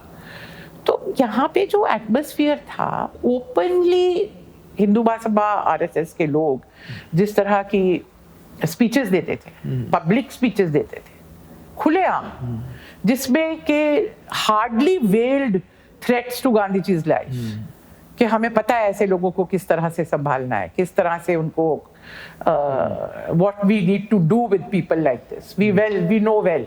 बड़े क्लियर कट गोडसे का पेपर था एक, दो पे वो जो सावरकर ने ही प्रमोट किए थे उसके, एक अग्रानी था, एक हिंदू राष्ट्र था, तो उनमें जिस तरह की लैंग्वेज यूज होती थी, तो ऐसे तरीके के पता नहीं था कि जिस तरह का वायलेंट लैंग्वेज यूज हो रहा है, जिस तरह का विटुपरेटिव एटमॉस्फेयर क्रिएट किया गया था, उसमें कुछ भी हो सकता था। और गांधी जी तो टारगेट थे ही हमेशा। आप अगर आज की क्या बात है, आप और पीछे जाके सावरकर के राइटिंग्स देख लीजिए, आरएसएस की राइटिंग्स देख लीजिए जो 40s में और 30s में, उसके पहले के पिछले 10-15 साल की देख लीजिए, तो गांधी जी तो एक तरह से उनके लिए सिंबल थे हर एक ऐसी चीज के जो नहीं होना चाहिए।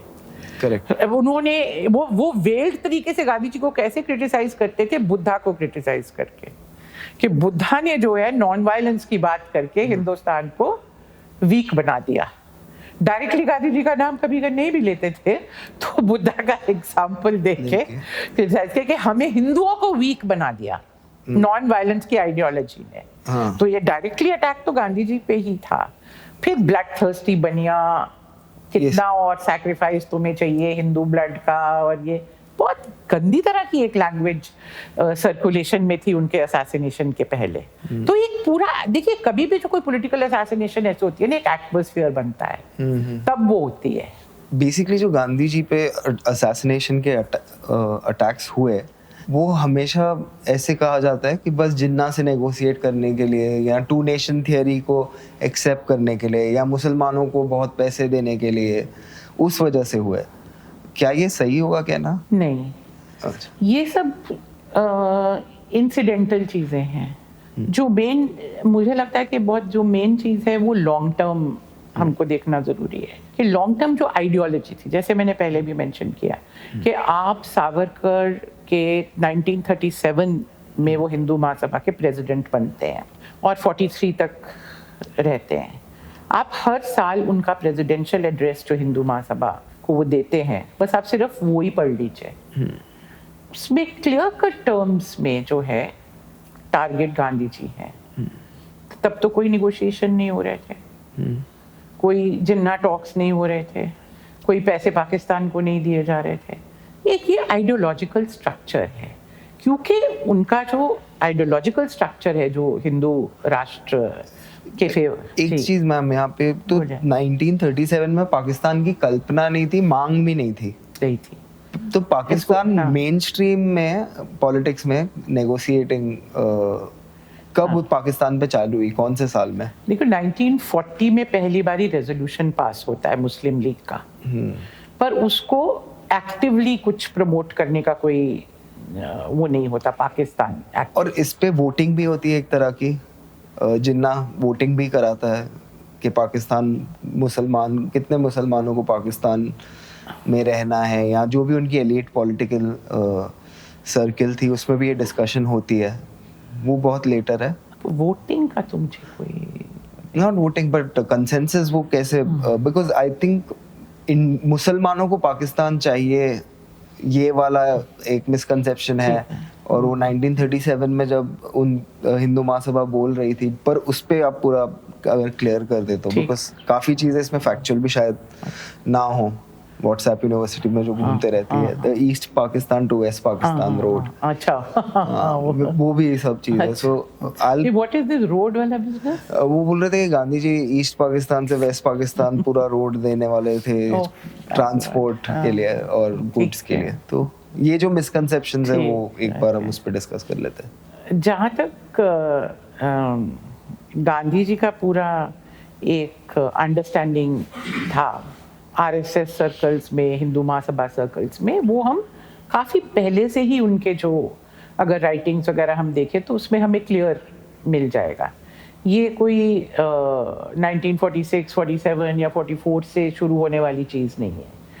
तभी से वो जो एक उनके नॉन वायलेंस के आइडिया के खिलाफ के हिंदुओं को ये कमज़ोर बनाता है, और ये जो है हर चीज़ में ये चाहते हैं कि हिंदू मुसलमान की यूनिटी हो, क्योंकि इनका तो पूरा पॉलिटिक्स ही था consolidation of Hindus, not Hinduism. By the way बड़ा इंटरेस्टिंग है, सावरकर कहता है कि मुझे हिंदुइज्म में कोई इंटरेस्ट नहीं है। उनकी जो 1924-25 की जो किताब है हिंदुत्वा, उस पे कहता है I am not interested in Hinduism, I am interested in Hindus. उनको मैं पॉलिटिकली ऑर्गेनाइज करना चाहता हूँ। और आपको पता है कि सावरकर कोई रिलीजियस भी नहीं थे, बल्कि वो अपने आप को एथियस्ट भी कहते थे और काफी चीजों में आइकॉनोक्लास्ट भी थे, but he was a communalist. Gandhi ji religious थे पर कम्युनल नहीं थे। ये बड़ी इंटरेस्टिंग चीजें हैं, लोग कई बार कोलैप्स कर जाते हैं इन चीजों को। कई ऐसे कंफ्यूजन पॉपुलर माइंड में रहता है, जैसे कि पाकिस्तान का आइडिया कहाँ से आया। इनफैक्ट लोगों को हैरानी होगी कि सबसे पहले सावरकर ने टू नेशन थ्योरी की बात करी। उन्होंने 1937 में अपने प्रेसिडेंशियल एड्रेस में कहा कि Hindus and Muslims are two nations. पर बाद में उनको लगा कि अरे ये तो फिर पार्टीशन को जस्टिफाई करेगा। वो पार्टीशन तो नहीं चाहते थे ना, उनका ये कहना था कि ये मुस्लिम अलग हैं हमसे, इसलिए हिंदू नेशन का कॉन्सेप्ट है, पर हिंदू नेशन डोमिनेट करेगा मुस्लिम्स को। तो बाद में उन्होंने उसको कहा कि वन स्टेट टू नेशंस, पर real first class citizens will be only Hindus, Muslim should stay as second class citizens. और एग्जांपल किसके देते हैं गोलवालकर, सावरकर वगैरह के, देखो जर्मनी में क्या हो रहा है, जूस को तो सेकंड क्लास सिटीजनशिप ही मिल रही है ना, दबा के रखा जा रहा है ना। जर्मन रेस की प्योरिटी मेंटेन करने के लिए उसको एडमायर करते थे वो। इंटरेस्टिंग चीज ये है कि जैसे जैसे हिटलर और ज्यादा एक्सट्रीम होता जा रहा था और ज्यादा ब्रूटल अटैक्स जूस पे होते जा रहे थे, इनका एडमरेशन उसके लिए बढ़ता जा रहा था। ये बड़ी फैसिनेटिंग चीज है। रिसेंट रिसर्च है एक स्कॉलर की, मरिया कासोलारी, इटालियन स्कॉलर है, उसकी किताब आई है, उसने डिटेल में ये बताया वहां के रिकॉर्ड्स देख के कि कैसे ये बड़ा इंटरेस्टिंग है। मूंजे वहां जाते हैं, मुसोलिनी से मिलते हैं, वहां फासिज्म कैसे ऑर्गेनाइज होता है, फिर वापस आके उनको इम्प्लीमेंट करते हैं इंडिया में। तो ये जो हम फासिस्ट वर्ड कई बार यूज करते हैं to describe communal forces whether Muslim or Hindu, ये कोई ऐसी मनगढ़ंत बात नहीं है, वो लोग डायरेक्टली उससे इंस्पायर हुए थे। तो उसके बाद ये in fact two nation theory, Muslim League, Jinnah वगैरह कहने शुरू करते हैं, और फिर पाकिस्तान रेजोल्यूशन पास होता है मुस्लिम लीग के। पर एक्टिव लेवल पे ये कोई पाकिस्तान के लिए निगोशिएशंस ऐसे नहीं चलते हैं। 44 में गांधी जी आके जिन्ना से बातचीत करना शुरू करते हैं कि भाई, उस वक्त डिस्कशन ये था कि जो फ्यूचर कॉन्स्टिट्यूशन इंडिया का होगा उसमें किस तरह से सबके इंटरेस्ट अकोमोडेट हों।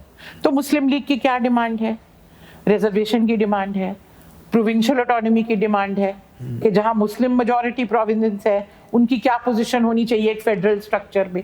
अभी तक ये बातें जो थी इस लेवल पे चल रही थी। आफ्टर ऑल 1946 में कंस्टिट्यूएंट असेंबली बनी थी जिसमें पहले मुस्लिम लीग भी थी, बाद में वो छोड़ के चले गए बहाना बना के कि नहीं, नेहरू ने ये कह दिया, मैं ये नहीं हो रहा, वो नहीं हो रहा। पर इवन टिल 46 पार्टीशन कोई इनएविटेबिलिटी तो नहीं थी कि हाँ जरूर बंटवारा होगा। निगोशिएशन ये हो रहे थे कि फ्यूचर कॉन्स्टिट्यूशन में किसका कितना अकोमोडेट करना है और कैसे करना है। एक फेडरल स्ट्रक्चर में ऑल्सो रिजर्वेशन फॉर माइनॉरिटीज कैसे होगा, क्योंकि पहले से एक सेपरेट इलेक्टेड चलते आ रहे थे तो उन सबको अकोमोडेट करना था।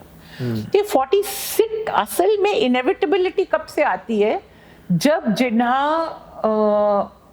डायरेक्ट एक्शन का कॉल देते हैं, एक नया स्टेज आ जाता है कम्युनलिज्म का, मास कम्युनलिज्म का। क्योंकि एक बारी जब ये आइडिया जो काउंसिल्स में और ड्राइंग रूम में बैठ के और असेंबली में डिस्कस हो रहा है, वो जब आम जनता में दौड़ता है ना, फिर उसको कंट्रोल करना मुश्किल हो जाता है। और 46 में डायरेक्ट एक्शन डे से यही हुआ।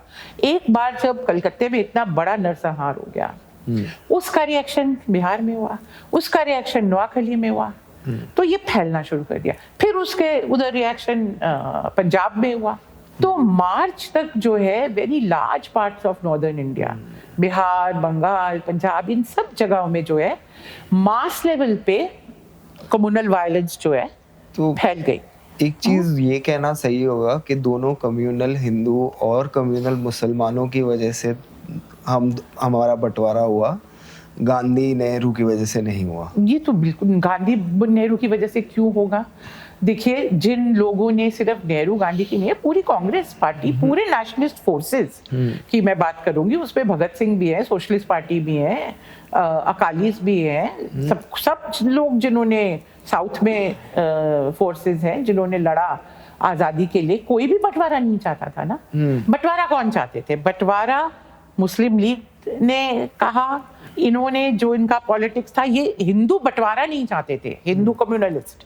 वो चाहते थे कि एक यूनाइटेड इंडिया हो और उसमें मुस्लिम को हम सप्रेस करके रखें। ठीक है। कांग्रेस चाहती थी एक सेक्युलर इंडिया बने। प्रॉब्लम क्या था? प्रॉब्लम ये था कि पावर तो अंग्रेजों के हाथ में था ना, हम ऑटोनमस तो थे नहीं कि हम आपस में बात करके फैसला कर लें। Ultimately British have to put the stamp on it. और ब्रिटिश जो स्ट्रैटेजी उन्होंने अप्लाई, वो एक तरह से मुस्लिम कम्युनलिज्म को बढ़ावा देते गए। उन्होंने जिन्ना को वीटो दे दिया एक तरीके से।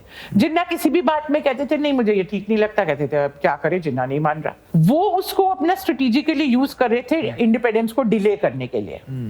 उनका गेम डिले का था कि जितने दिन हमारा पावर चल जाए उतने दिन और एक्सप्लॉइट कर लेंगे इंडिया को। असल आप ये मत भूलिए कि 45 तक इंडिया जो है सेकेंड वर्ल्ड वॉर का हिस्सा था ना। मिलियंस इन मनी हमने दिए उनको। आजादी के बाद एक फिनोमिनन था, उसको स्टर्लिंग डेट कहते थे। वो क्या था? स्टर्लिंग मतलब पाउंड्स। वो डेट था जो ब्रिटेन इंडिया को ओ करता था, क्योंकि इतने पैसे उन्होंने, फोर्स्ड लोन कहते हैं, ड्यूरिंग वर्ल्ड वॉर 2 जो फोर्स्ड लोन उन्होंने इंडिया से लिए हमारे रेवेन्यू से, वो आजादी के कितने साल बाद तक उनको चुकाने पड़े थे और वो देते नहीं थे। उसके लिए लंबे निगोशिएशंस चलते थे, क्योंकि वो हमें फॉरेन एक्सचेंज चाहिए था अपना इंडस्ट्रियलाइजेशन के लिए आफ्टर इंडिपेंडेंस, पर वो देते नहीं थे। बहुत निगोशिएट करके, कंजूस तो थे ही, हर चीज में टसल होती थी। पर मेरा कहने का मतलब है, तो एक्सप्लॉयटेशन तो पूरा चला ना इंडिया का। तो उनका तो क्या था, जितना और खिंच जाए। अच्छी बात है। 47 में अचानक क्यों इंडिपेंडेंस और पार्टीशन हुआ, ये हमें समझने की जरूरत है कि वो हमें 46 अगस्त से समझना पड़ेगा, जो मास वायलेंस शुरू हो गया। क्योंकि एक पॉइंट पे क्या होता है, लीडर्स जो है वो सोचते हैं कि हमारा इतना कंट्रोल है लोगों पे कि हम ऑन ऑफ कर सकते हैं टैप की तरह, मास वायलेंस को यूज करेंगे और जब हमें नहीं चाहिए होगा उसको हम बंद कर देंगे। पर ये नहीं होता, ये एक फ्रैंकेनस्टाइन होता है। जब एक बार जीनी बॉटल से निकल जाती है, फिर उसका अपनी लाइफ होती है, वो एक बढ़ता जाता है वो फ्रैंकेनस्टाइन, फिर वो आपके कंट्रोल में भी नहीं आता है। आप हो सकता है बाद में चाहे कि इसको वापस डाल दे। अंग्रेजों के साथ भी यही हुआ। वो पाकिस्तान बनाना नहीं चाहते थे, वो कम्युनलिज्म को यूज करना चाहते थे अपने रूल को प्रोलॉन्ग करने के लिए।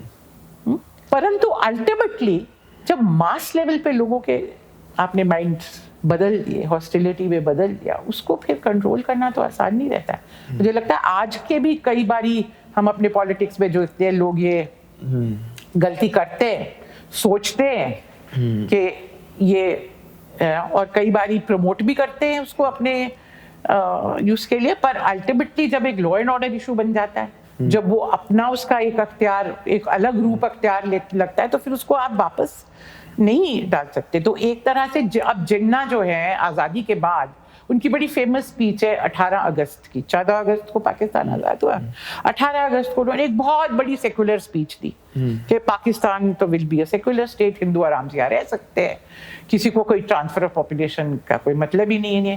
पर ग्राउंड लेवल पे क्या हो रहा था, आपने जिनके अंदर वो हिंसा, वो आइडियोलॉजीज फैलाई थी, वो भड़का दिया था, अब उन्होंने पाकिस्तान हिंदुओं को वहां रखने के लिए तो नहीं बनाया था ना। तो नरसंहार जब वहां हुआ तो लोगों को भागना पड़ा, यहां से भी लोग भागे, वहां से भी लोग भागे, क्योंकि पॉपुलर लेवल पे जो आप वायलेंस थी उसको आप नहीं कंट्रोल कर सकते थे। हिंदुस्तान में तो फिर भी हमने 2-3 महीने में ही यहाँ पे कंट्रोल कर लिया, क्योंकि हमारी सरकार चाहती थी उसको कंट्रोल। वहां तो आहिस्ता आहिस्ता जितने भी लोग रुके थे वो अल्टीमेटली भागना पड़ा उनको। ज्यादा सिंध में लोग 1-1.5-2 साल और रुक गए। वहां जिन्ना ने पर्सनली लोगों को एश्योरेंसेस दिए थे, बड़े बड़े बिजनेसमैन थे, कि तुम यहाँ आराम से रहो, क्या प्रॉब्लम है। पर रहना तो उनको था ना, स्ट्रीट लेवल पे तो उनको रहना था ना। और अंग्रेजों का क्या हुआ कि जब मास वायलेंस फैला, लॉ एंड ऑर्डर उन्होंने देखा कि उनसे कंट्रोल तो हो नहीं रहा है, तो उनका ये था कि अब क्विट एंड रन, ये स्ट्रैटेजी हो गई उनकी। Because they didn't want to take the responsibility. असल में रिस्पॉन्सिबिलिटी ब्रिटिश की थी उस वक्त भी. They still had the power. If they use their resources, they could have brought the situation under control. Let the things come back to normal. You know, पर ना कांग्रेस के हाथ में था और ना मुस्लिम लीग के हाथ में पावर तो नहीं थी ना. वो तो 15 अगस्त के बाद ही कर सकते थे ना. तो ये पूरा जो सिचुएशन था इस तरह से कॉम्प्लिकेट हुआ क्योंकि आपने वो उसको अपनी जो एक आइडियोलॉजी थी जो आप सोचते थे कि टेबल पे बैठ के हम निगोशिएट कर लेंगे, पर आपने इस्तेमाल करना शुरू किया लोगों को, नो, पर फिर वो भाग गई. मेरा आखिरी क्वेश्चन आपसे आज ये है कि अगर महात्मा गांधी को आपने इतना पढ़ा है तो आज की पॉलिटिक्स और आज के रेजिस्टेंस मूवमेंट और आज की ऑपोजिशन के लिए क्या कहते हैं वो? सबसे इम्पोर्टेंट चीज़ तो मुझे लगता है गांधी जी के पॉलिटिक्स से जो हमने जो सीखी है कि अगर आप जनता में जाओगे, उनके जो इश्यूज हैं, प्रॉब्लम्स हैं, उनको सुनोगे, उनके साथ आइडेंटिफाई करोगे तो रास्ते अपने आप निकल आएंगे. सबसे ज़रूरी बात यह है. अगर आप बैठे रहेंगे अपने घरों में या अपने ऑफिसेज में और वहाँ से बैठ के मूवमेंट चलाएंगे तो कुछ नहीं होगा. आप किसान मूवमेंट देख लीजिए, जो हाल ही में कंक्रीट एग्जांपल देख लीजिए, मुझे लगता है सबसे सक्सेसफुल मूवमेंट है पिछले कुछ सालों का. अभी नहीं, जो 20 से कानून उन्होंने वापस लिया. जी हाँ, तो पूरा 1 साल वो जो किसान दिल्ली के बॉर्डर्स पे बैठे रहे, वो क्या था? वो भी नॉन वायलेंट मूवमेंट था. और यूनियंस थे, कई सारे, कितने यूनियन थे, वो इकट्ठे हो गए. जब एक लोगों में एक जज्बा होता है ना, और आप अगर उसको रिकग्नाइज करते हैं तो बहुत कुछ हो जाता है. अब देखिए कैसे उस वक्त कहाँ से लोग आए.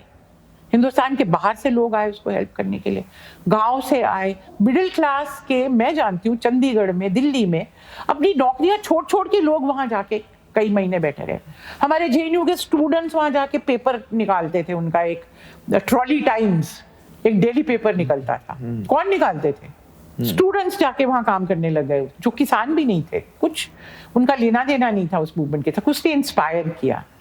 तो बात तो सीधी सी थी. 2-3 मुद्दे थे, पर मुद्दे ऐसे थे जो लोगों की जिंदगी के साथ जुड़े थे और इतने इंपॉर्टेंट मुद्दे थे कि किसानों को ये लगता था कि अगर हम ये नहीं लड़े तो सिर्फ ये एक पैसे की बात नहीं है कि हमारा इनकम घट हो रहा है, ये हमारा एक पूरा वे ऑफ लाइफ डिस्ट्रॉय हो जाएगा.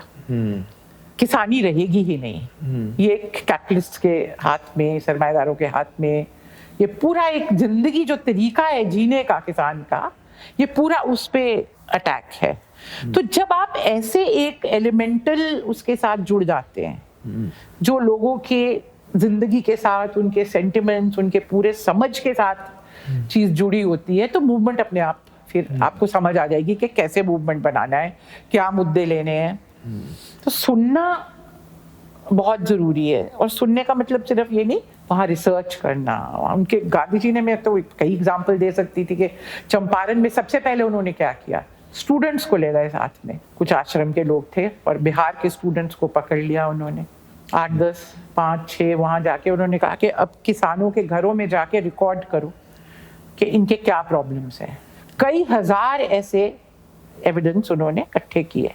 उसको एक्शन रिसर्च कहते हैं एनजीओ लोग आजकल.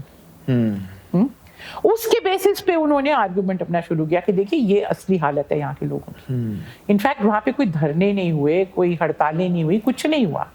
उनका मूवमेंट ये था कि एविडेंस इतना सॉलिड हो कि दूसरी साइड जो है उसके पास कोई आर्गुमेंट ही ना हो. और अंग्रेजों को पीछे हटना पड़ा, जो एडमिनिस्ट्रेशन थी, क्योंकि उसका जवाब नहीं था उनके पास कि ये सारे ऑपरेशन हो रहे, मैं डॉक्यूमेंट करके आपको बता रहे हैं. इतने हजार किसान के डॉक्यूमेंटेशन है कि ये जातियां उनके साथ अंग्रेजी प्लांटर कर रहे हैं ना. तो ये जो चीज है ना समझने वाली, लोगों की असली जो जिंदगी है, उनकी जो तकलीफें हैं, उसको समझना. जब तक पॉलिटिक्स उसके साथ नहीं जुड़ता है आप कहीं के नहीं रहेंगे. Accessibility to people being, तो वो उसके कई तरीके हैं. हाँ. उसकी एक तरीका है कि लोग आप तक पहुंच सके. उसका दूसरा तरीका है आप, दूसरा नहीं, साथ में आप लोगों के अंदर जाए, आप लोगों के अंदर टाइम बिताएं. आप जब जाते हैं तो सिर्फ भाषण दे के नहीं आ जाइए ना. आप गांव में जाके बैठिए, आप कम्युनिटी हॉल में बैठिए, आप विलेज के पंचायत घर होता है, कोई बड़ा आदमी है, छोटा आदमी है, हरिजन बस्ती में वहां जाइए, इंदिरा कॉलोनीज है हर जगह, जहाँ गरीब, जहाँ प्रीवियस अनटचेबल थे उनको वो दिए गए हैं। आप वहाँ जाइए, लोगों से बात कीजिए, अलग अलग तबकों की क्या प्रॉब्लम्स हैं, क्या हैं। और जहाँ तक हम कम्युनिज्म के खिलाफ लड़ने की बात करते हैं, वो भी तो हम तभी लड़ सकते हैं, हम पहले समझे तो सही कि लोग क्या सोच रहे हैं। मुझे तो लगता है फ्रीडम स्ट्रगल की सबसे बड़ी यही हमें देन है। It was a movement of the people, जिसमें आम आदमी जो था उसने बड़े पैमाने पे हिस्सा लिया। क्यों लिया? क्योंकि आपने उसके दिल के अंदर जो है उसको छू लिया आपने, इसलिए वो आपके साथ आए। Thank you so much ma'am, this is very engaging, entertaining.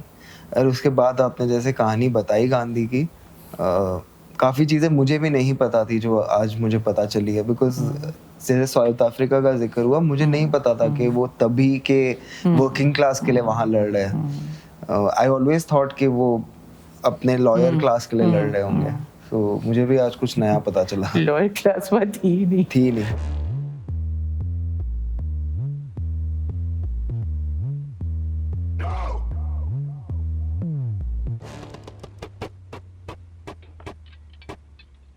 Nope.